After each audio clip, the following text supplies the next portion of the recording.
हरिओम. राजा जनक आणि सर्वज्ञानी श्री अष्टावक्र यांचा ज्ञानसंवाद. अष्टावक्र गीता अध्याय पहिला, श्लोक 13. कुटुस्थं बोधं द्वैतमात्मानं परिभावयः आभासोहं ब्रह्मं मुक्त्वा भावं बाह्य मथांतरम. अनुवाद: मी अभ्यासात्मक म्हणजेच अहंकारी जीव आहे असा भ्रम आणि आत बाहेर असा भाव सोडून तू कुटस्थ म्हणजे अचल, स्थिर, बोधरूप आणि अद्वैत आत्म्याचा विचार कर. विवेचन. अष्टवक्र पुढे राजाला सांगतात की हा अहंकार सत्य नाही, तो आभास स्वरूप आहे. या आभासरूपी अहंकारामुळेच स्वतःला वेगळा जीव समजतात आणि या भ्रमामुळे आत्मा भिन्न समजतात. म्हणून तू या भ्रमाचा त्याग कर आणि आत्म्याचे आतले व बाहेरचे असे वेगवेगळे अस्तित्व नाही. हा आत बाहेरचा भेद मनामुळे निर्माण झाला आहे. आत्मा सर्वत्र आहे, बाहेर सुद्धा आहे, आत सुद्धा आहे. तू केवळ स्थिर व अचल म्हणजेच कुटस्थ व बोधस्वरूप अद्वैत आत्म्याचा विचार कर. जनक राजाचा भ्रम दूर करण्यासाठी अष्टवक्र सांगतात की तुला हे सर्व उधार मिळालेले विचार आहेत. हे तुझे विचार नाहीत. दुसऱ्यांच्या सांगण्यावरून तू हे मानतोस की तू जीव आहेस व आत्मा वेगळा आहेस. कोणी आत्मा आकाशात असे समजतात, कोणी स्वर्गात, तर कोणी स्वतःत. कोणी स्वतःबाहेर परमात्मा आहे असे मानतात. हे सर्व भ्रम आहेत.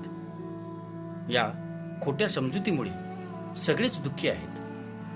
त्यांचे बरोबर तू सुद्धा दुःखी होत आहेस. या उधार घेतलेल्या समजुतीचा त्याग करून स्वतः जागृत होऊन पाहिलेच तर सारे भ्रम मिटून मी कोण आहे व आत्मा कोठे आहे सारा उलगडा होईल. फक्त ज्ञान जागृत व्हायचे आहे, वेगळे काही करायचे नाही. अष्टवक्राने आत बाहेर असा जो विचार सांगितला आहे तो समजून घ्यायला हवा. मनुष्याचे बाहेर एक विश्व आहे. या बाह्य संपूर्ण सृष्टीला कर्म जगत म्हणतात. मनुष्याच्या व्यक्तिमत्वाचा एक पैलू बहिर्मुखी आहे. तो सतत बाहेर पाहतो, सतत बाह्य जगाचे निरीक्षण करतो. हा पैलू किंवा हे मन आत पाहू शकत नाही. त्याला ध्यानस्थ होणे अवघड वाटते. अशी व्यक्ती कर्मयोगाद्वारे आत्म्यापर्यंत पोहोचू शकते. त्याच्यासाठी अन्य पद्धती उपयोगाच्या नाहीत. कर्मयोगाचा अर्थ आहे निष्काम कर्मयोग. आसक्तीचा त्याग करून आपले कर्म हे ईश्वरी कार्य आहे असे समजून काम करणे म्हणजे कर्मयोग होय. हे आहे बाहेरच्या जगात बद्दलचे सांगणे. मनुष्याच्या आत सुद्धा 3 विश्वे आहेत. एक आहे विचारांचे विश्व, त्याच्या आत आहे भावजगत आणि त्याच्या आत आहे आत्मजगत किंवा साक्षी जगत. बुद्धिवादी विचार विश्वात जगतो. बुद्धिवादी विचाराबरोबरच ध्यानाद्वारे चैतन्य आत्म्याला प्राप्त करू शकतो. त्याला कर्ममार्गात नेणे अवघड असते. बुद्धिवादी असल्याने तो तर्कावर अवलंबून असल्याने चिंतन आणि विचाराबरोबरच ध्यानाद्वारे त्यात आत्मज्ञान प्राप्त होऊ शकते. याला ज्ञानमार्ग म्हणतात व अशा व्यक्तीला ज्ञानयोगी म्हणतात. दुसरे जगत भाव जगत आहे. हे भक्ती व प्रेमाचे जग आहे. ज्या व्यक्तीत भावुकता जास्त आहे त्याच्यासाठी भक्तीचा मार्ग आहे. अशा व्यक्तीला भक्त म्हणतात. भावनाप्रधान व्यक्तीसाठी ज्ञान व कर्म मार्ग उपयुक्त नाहीत. हे ज्ञान, कर्म व भक्ती असे 3 मार्ग आहेत. हे भिन्न भिन्न व्यक्तींच्यासाठी उपयोगी आहेत. चौथे जगत आहे आत्मजगत किंवा साक्षी जगत. याच्या आधारावर सृष्टीचा विकास झाला आहे. साऱ्या सृष्टी चक्राचा आधार आत्मजगत आहे. हेच लक्ष्य आहे. ज्ञान, कर्म व भक्ती मार्ग या 3 मार्गांनी जे प्राप्त होते ते हेच आहे.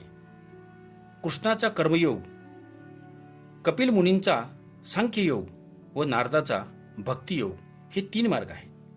पण अष्टवक्रांचा मार्ग अद्भुत आहे. सरळ साक्षी आत्म्याकडे जाणे हा तो मार्ग आहे. ते कोणती पद्धत सांगत नाहीत. कोणतेही तंत्र सांगत नाही. कर्मयोग नाही, ज्ञानयोग नाही व भक्तियोग नाही. सरळ साक्षी तत्वाची गोष्ट सांगतात. अंतिमतः हेच ध्येय आहे. या साक्षी तत्वाची जागृती झाल्याने सर्व भ्रम नष्ट होतात. हा देह, मन, बुद्धी, अहंकार, जग सर्व काही भ्रामक वाटू लागते. त्यांच्यामध्ये जे मन गुरफटले असते ते मोकळे होते. सर्व समजुती नाहीशा होतात.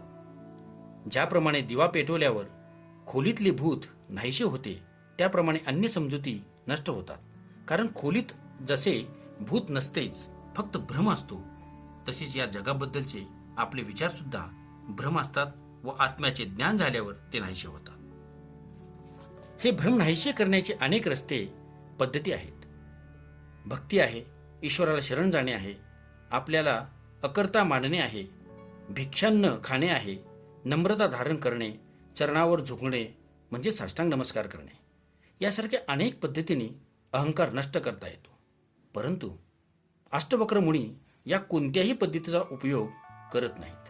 ते सरळ त्या परमशक्तीचा बोध घडवून अहंकार आपोआप गळून पडण्यावर भर देतात. आत्म्याचे ज्ञान झाल्यावर सर्व भ्रम आपोआप नाहीसे होतात. धर्म शाश्वत सनातन आहे.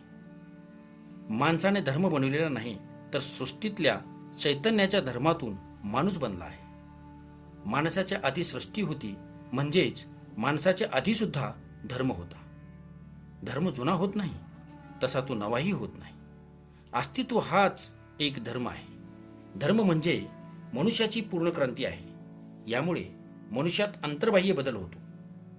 मनुष्य सत्य प्राप्त करतो असे नसून धर्मशीलतेमुळे मनुष्य स्वतःच सत्य होतो, स्वतःच ज्ञान होतो. धार्मिक व्यक्ती समाजातल्या केवळ निष्प्राण झालेल्या रूढी परंपरा पाळत नसतो, तो स्वतः नवीन परंपरा पद्धती निर्माण करतो. म्हणून अनेकदा रूढीग्रस्त समाजात धर्मप्रवण व्यक्ती अप्रिय होतात. समाज त्यांचा विरोध करतो. म्हणून संत ज्ञानेश्वर, संत रामदास यांचे समाजाने छळ केले, निंदा केली. संत मेरेला विष दिले, सॉक्रेटिसला विष दिले, कोपर्निकस सारख्या शास्त्रज्ञाला तुरुंगात टाकून मारहाण करून राजसत्तेने पृथ्वी नसून सूर्य फिरतो असे लिहून घेतले. या जड सृष्टीत चैतन्याचा काय उपयोग होणार? अज्ञानी समाजामुळे एक ज्ञानी पुरुषाचे काय चालणार? जिथे अज्ञानता एखाद्या वरदानासारखी सर्वांनी स्वीकारली आहे, तेथे बुद्धिमान होणे हा मूर्खपणा ठरतो. यामुळेच धर्मसंस्थापक, शास्त्रज्ञ, विचारवंत यांच्या दुनियेने छेड केला व अनेकदा हत्या केली. या सूत्रात अष्टवक्र आत्म्याला कुटुस्थ, स्थिर व अचल म्हणतात. हा आत्मा अचल आहे.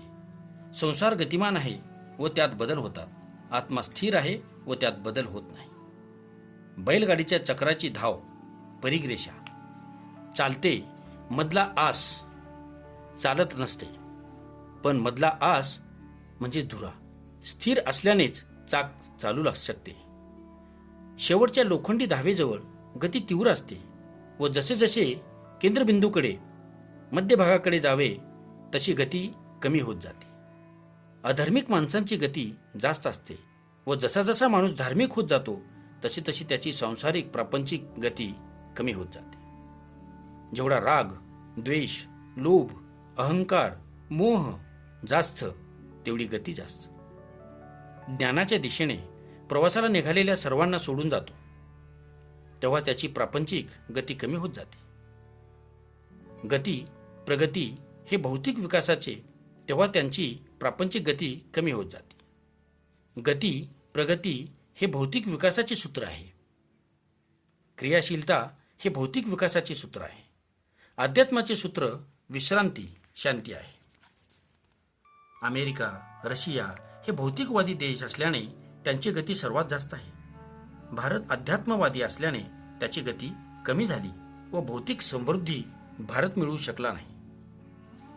केंद्र आणि परीघ या दोन स्थिती, दोन भिन्न दिशा आहेत. परीघ विज्ञान आहे व केंद्र ज्ञान आहे. ज्ञानाच्या अभावात विज्ञानाचे सुद्धा लाभ समाजाच्या पचनी पडत नाहीत. विज्ञान शक्ती देते, पण त्याचा उपयोग कसा करावा याचे ज्ञान देत नाही. त्यामुळे विज्ञानाचे अनेक विनाशकारी परिणाम होतात व विज्ञान हे भस्मासुराचा अवतार बनते.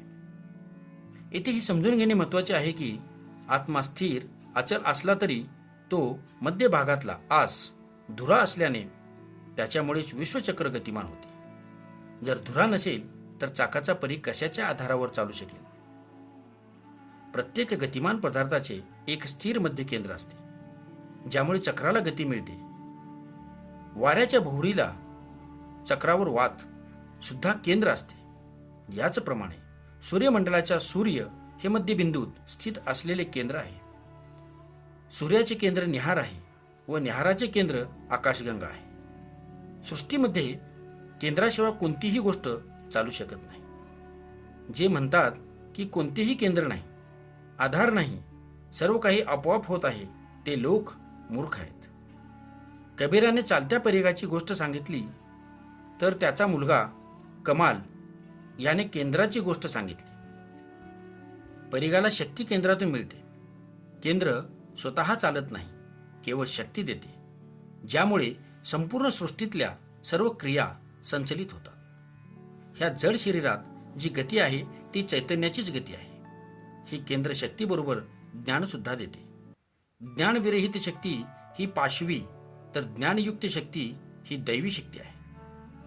शक्ती दोन्ही ठिकाणी आहे, पण ज्ञानामुळे फरक पडतो. अष्टवक्र हेच सांगतात की हा आत्मा स्थिर आहे, पण त्याच्या शक्तीमुळे ही समस्त सृष्टी संचलित होते. तेथेच बोधरूप सुद्धा असते. शिवाय ज्ञानशक्ती व बोध भिन्न नाहीत. सर्व ते आत्म्याचीच रूपे आहेत. दोघांना भिन्न मानणे अज्ञान आहे. या सूत्रात मुनिश्रेष्ठ अष्टावक्रांनी कुटुस्थ, बोधस्वरूप आणि अद्वैत या 3 शब्दांनी संपूर्ण सृष्टीचे परिवर्णन केले आहे. हेच गुरुचे अलौकिकत्व आहे. हरिओम. राजा जनक आणि सर्वज्ञानी श्री अष्टावक्र यांचा ज्ञानसंवाद. अष्टावक्र गीता अध्याय 1, श्लोक 14. देहाभिमाने पाषेण शिरंबद्ध अशी पुत्रक बोधहं ज्ञान खड्गेन तनिष्कृत्य सुखी भव. अनुवाद. हे पुत्रा, तू दीर्घकाळापासून देहाभिमानाच्या बंधनात अडकलेला आहेस. मी बोध आहे या ज्ञानाच्या तलवारीने हे बंधन कापून तू सुखी हो. विवेचन. अष्टावक्र सांगतात की हे एक चैतन्य अनेक रूपात अभिव्यक्त झाले आहे. शरीर स्थित आत्मा सुद्धा तेच चैतन्य आहे. हे शरीर त्याचाच विस्तार आहे, पण ती भौतिक तत्वानी पंचतत्वानी बनले आहे असा भ्रम होतो. पण पंचतत्व सुद्धा त्याच चैतन्यातून निर्माण झाले आहे. भौतिक पदार्थ सुद्धा त्याच आत्म्याचा विकास आहे. शरीर म्हणजे दृश्य आत्मा आहे आणि आत्मा हे अदृश्य शरीर आहे. त्यात भिन्नता नाही. परंतु तुझा भ्रम हाच आहे की तू स्वतःला आत्मा न मानता केवळ शरीर मानतो. हा एक तत्वाच्या भावनेचा विसर पडल्यानेच तू एक देहाभिमानाच्या बंधनात अडकला आहेस. तुला कोणी बांधलेले नाही. स्वतःच्या भ्रमात तू बद्ध आहेस. शरीर व आत्मा भिन्न असल्याची ही भ्रांती तुला अनेक जन्मापासून आहे. ह्या बंधनातून मुक्त होण्याचा एकच उपाय आहे, तो म्हणजे बोध होय. अनेक जन्मापासून तू या देहाभिमानामुळे बंधनात आहेस. हे बंधन बोध झाल्याने तुटू शकते, कारण हे बंधन वास्तव नाही. जर ही बंधने वास्तव असती तर तो तोडण्यासाठी काही क्रिया किंवा कर्म करण्याची साधनाची जगत भासली असती. परंतु हा देह माझा आहे, हा देह आत्मा नाही, असे भ्रम केवळ कल्पना मात्र आहेत. म्हणून हा भ्रम मी देह नसून आत्मा आहे या ज्ञानरूपी तलवारीने कापून सुखी हो, मुक्त हो. भ्रमाचा उपचार विश्वासाने, श्रद्धेने होतो. अशा वेळी ॲलिओपॅथीच्या गोळ्या इंजेक्शन निरुपयोगी आहेत. भूताचा इलाज बाबाजीच्या साधू संतांच्या अग्निकुंडातील राखच करू शकते. तेथे डॉक्टर निरुपयोगी आहेत. घरात भूत असल्याचा भ्रम दिवा प्रज्वलित केल्यानेच दूर होतो. रामकृष्णजींना साकार काली मातेच्या स्वरूपातून मुक्त करून निराकार प्रवेश करण्याची प्रेरणा देण्यासाठी त्यांचे गुरु तोतापुरी याने समाधीच्या स्थितीत खोट्या तलवारीचा प्रयोग केला होता. कारण साकार हाही एक भ्रमच होता. याचप्रमाणे अष्टावक्र ज्ञानरूपी तलवारीने हा अज्ञानरूपी देहाभिमानाचा भ्रम नष्ट करण्यास सांगतात. कारण अज्ञानाचा विनाश साधनेमुळे नव्हे तर ज्ञानामुळे होतो. हरिओम. राजा जनक आणि सर्वज्ञानी श्री अष्टावक्र यांचा ज्ञान संवाद. अष्टावक्र गीता अध्याय 1 श्लोक 15. निसंगो निष्क्रियोसी त्वं स्वप्रकाशो निरंजनः अयमेव हि ते बंधः समाधी मुनु तिष्ठिसी. अनुवाद: तू असंग आहेस, क्रियारहित आहेस, स्वयंप्रकाशी आहेस आणि दोषविरहित आहेस. तू या ईश्वराच्या प्राप्तीसाठी समाधीचे अनुष्ठान करतोस, हेच तुझे बंधन आहे. विवेचन. या सूत्रात अष्टावक्र आत्मज्ञानासाठी समाधीच्या अनुष्ठानाचे वर्णन बंधन असे करून पुन्हा सांगतात की तू आत्माच आहेस, शरीर, मन वगैरे नाहीस. आत्मा प्राप्त करावयाचा नसून तो प्राप्त आहेच. आत्मा प्राप्त करावयाचा नसून तो प्राप्त आहेच. याला कुठे शोधायचे नसून तो तुझ्यात विद्यमान आहे. मग ही समाधीचे अनुष्ठान, समाधीची प्रयत्न कशासाठी करतोयस? प्रयत्न केल्याने सांसारिक प्रापंचिक सुखाच्या भौतिक गोष्टींची प्राप्ती करून घेता येते. श्रुती म्हणतात अकृत्य स्वरूपातील मोक्ष काही कृती केल्याने प्राप्त होऊ शकत नाही. कारण कर्माचे फळ अनित्य असते. मोक्ष कर्माने मिळत नाही, ज्ञानाने सुद्धा मिळत नाही. ज्ञानाने भ्रांती नाहीशी होते. अविद्येनंतर जे शिल्लक राहते ते तूच आहेस. त्यामुळे तू जेथे आहेस तेथे मुक्त आहेस. अज्ञान नष्ट करण्यासाठी फक्त तत्वबोधाचाच उपयोग होतो. अष्टावक्र म्हणतात कोणतीही भावना किंवा कृती मुक्त करू शकत नाही, कारण तू तिच्यानेच बांधला जाशील. हा आत्मा सर्वत्र विद्यमान आहे. तो प्राप्त नसल्याचा केवळ भ्रम निर्माण झाला आहे. भ्रमाची प्राप्ती अप्राप्य वस्तूची प्राप्ती नाही. नित्य प्राप्त असलेल्या वस्तूच्या अप्राप्तीच्या भ्रमाची निवृत्ती म्हणजे ब्रह्मा. त्यासाठी उपासना, योग, धारणा, ध्यान, समाधी या कशाचीही आवश्यकता नाही. रोग निवृत्ती झाल्यावर कोणत्याही साधनाची सुद्धा आवश्यकता नसते. रोग निवृत्ती झाल्यावर कोणत्याही साधनाची सुद्धा आवश्यकता नसते. स्वास्थ्य उपलब्ध असेल, शरीर आरोग्यपूर्ण असेल तर औषध काय करायचे? औषध रोग असेल तर उपयोगाचे असते. तुमच्याजवळ जो अनमोल हिरा आहे तो ओळखा. क्रिया शरीर करते व उपासना मन करते. चित्ताची चंचलता योगामुळे दूर होते. यामुळे अनुकूल स्थिती निर्माण होते. प्रत्यक्ष प्राप्ती होत नाही. यामुळे तू समाधी अनुष्ठान करून जे प्रयत्न करतोस तेच तुझे बंधन आहे. याचा त्याग कर, कारण या प्रयत्नांचे मागे तुझी मोक्ष प्राप्तीची वासना आहे. जोपर्यंत वासना आहे तोपर्यंत मोक्ष मिळणार नाही. वासनाच तर मुख्य बंधन आहे. मग ती वासना या जगातल्या भौतिक सुखाची असो किंवा मोक्षाची असो. वासनेत काही फरक नसतो. आत्मरूप तर असंग, क्रियारहित, स्वयंप्रकाशी आणि निर्दोष आहे. हे तू फक्त जाणून घे, तेवढे पुरेसे आहे. तू निर्दोष आहेस, पापी नाहीस. तर काही दोष असेल तर तो दोष शरीराने किंवा मनामुळे झालेला असेल. पण तू शरीर व मन यापेक्षा निराळा आहेस. मग तुला दोष कसा लागू शकेल? आत्मरूप असलेला तू स्वभावानेच निर्दोष आहेस. आत्मा कर्म करतच नाही. आत्मा पापी नाही किंवा पुण्यवान नाही. आत्मा साधू वृत्तीचा नाही व गैरसाधू पण नाही. ज्या शरीराने व मनाने ही कर्म केलीत ते तर निघून गेले.